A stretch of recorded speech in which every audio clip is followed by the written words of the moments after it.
Ça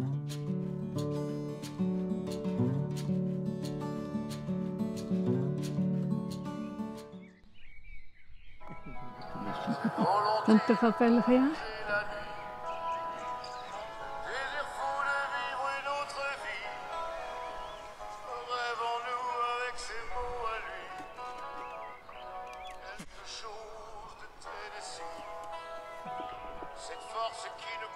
Maintenant, je me suis introduit, j'essaye de m'adapter, je pense que je m'adapte au style de vie que nous avons maintenant. Donc être moins exigeant, moins expressif, moins, disons, rapide dans les mouvements, quoi. Accepter si on veut, mais c'est mieux que accepter, parce qu'accepter se dit bon, j'accepte et puis c'est bon, quoi. Mais non, j'ai retrouvé Hélène d'une façon beaucoup plus profonde, me donner le temps de vivre avec. Je l'aime mieux. Je transposais ce qui était bien pour moi à l'autre. Elle aime bien une tasse de café, elle aime bien le café. Eh bien, je me suis mis à boire du café. Et maintenant, j'aime bien le café et le prendre avec elle. Alors, je sais bien que pendant la journée, quand on a terminé le dîner, je lui demande, est-ce que tu prends un café? Alors lui, eh bien dire, cela, ça veut dire, on va prendre un café ensemble et puis on va jouer une partie de Scrabble. Ce qui est nouveau aussi, c'est que je trouve la table qui est préparée. Et on met de la confiture, on met du beurre, on met... Pour ne pas devoir retourner au frigo, on essaye de mettre tout sur la table. Maintenant, je m'arrive souvent de dormir plus longtemps. Par contre, je peux rester 6 heures éveillée la nuit, quoi. Et maintenant, elle m'a appris à jouer au Scrabble. J'y ai trouvé un intérêt qui est réel.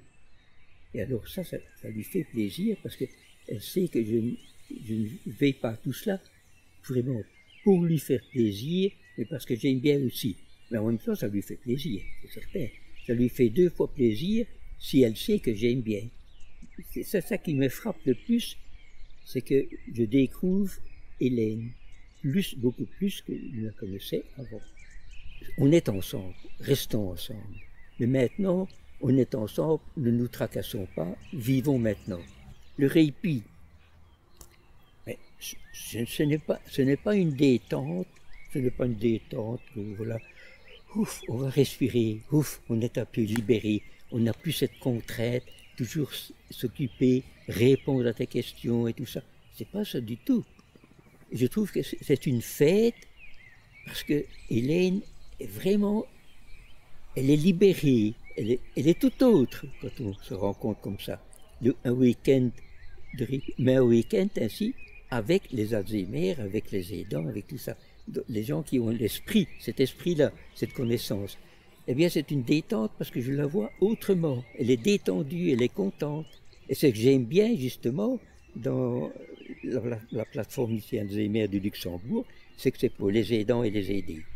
Et ça, c'est une bonne trouvaille. Je trouve que c'est bien. Il faut développer, plutôt, on me l'a dit où j'ai appris ça, qu'il faut développer ce qui va bien. Et favoriser ce qui va bien, et ne pas s'attarder, vouloir absolument que tu comprennes, vouloir absolument que tu fasses comme ça, parce qu'il faut faire comme ça. Mais non. Eh bien, ne pas faire les choses à sa place. Ne pas lui enlever ce qu'elle fait. À la clinique, ils m'ont téléphoné, il ne faut plus qu'elle vienne en voiture, hein, vous devez l'amener et tout cela. Bon, mais je t'ai amené, mais on t'a enlevé une chose que tu faisais bien. Et j'ai toujours regretté, comme maintenant, ils ont dit, bon, il faut la kiné à domicile. Et moi, je dis non. Comme la kiné habite à 500 mètres d'ici, eh bien, c'est mieux d'y aller à pied. Ça fait un exercice, une motivation. Il ne faut pas t'enlever. C'est la tendance, on a l'impression de « Ah non, directement, on va t'aider, on va faire ceci, on va faire cela. » Alors toi, t'es bon, on va rester à tourner les pouces, à regarder les autres qui font. Donc, en disant ben, « T'es retourné en enfance, c'est fini. » C'est pas vrai, ça. Les petites bêtises de la vie, quoi. Ça avait sonné. Oui, j'ai sonné. Ça ne te rappelle rien?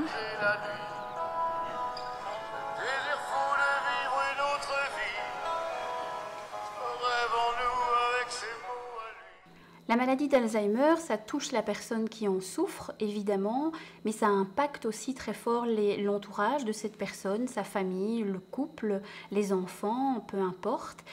À plus d'un titre. D'abord parce que ça impacte par les symptômes, par des comportements qui sont parfois difficiles à comprendre ou des symptômes qui sont difficiles à comprendre et qui demandent un temps d'appréhension et d'adaptation, de connaissance de la maladie et de savoir comment un peu on s'adapte à ce qui arrive.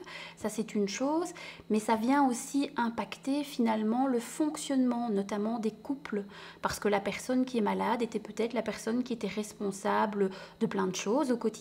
Et tout d'un coup, quand la maladie évolue, ou parfois même au début en fonction des tâches, sont des choses qu'elle n'arrive plus à faire. Et donc ça veut dire que la personne qui l'accompagne, que ce soit un compagnon ou un enfant, va devoir prendre en charge des tâches qu'elle ne faisait pas avant, des choses qui ne lui étaient pas dévolues et que parfois elle n'imaginait même pas comment devoir les faire. Donc ça demande une grande capacité d'adaptation parce que quoi qu'il arrive, même si c'est compliqué, ben, il faut le faire, il faut y faire face. Et donc ça c'est aussi une adaptation qui demande de la volonté, de l'adaptabilité et aussi un peu de créativité parfois, ce qui est compliqué. Ce qui peut arriver en plus quand la maladie est présente, c'est qu'il y a parfois des éléments, des intervenants extérieurs qui viennent à la maison, qui envahissent entre guillemets le quotidien. Et donc ça demande aussi une autre capacité d'adaptation parce que finalement, on est un peu dépossédé du quotidien qui était le sien avant. On doit déjà faire face à la souffrance, aux difficultés de la personne avec qui on vit quand on est en couple.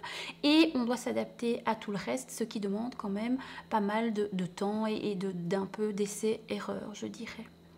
Et donc c'est vrai que c'est compliqué. Et c'est d'autant plus compliqué que, comme on l'a vu dans la capsule précédemment, l'idéal c'est de pouvoir le faire en y prenant du plaisir. Parce que si on le fait et que c'est une obligation, alors c'est compliqué à gérer au quotidien parce que ça génère de la frustration, de la colère, parfois l'incompréhension ou l'impuissance.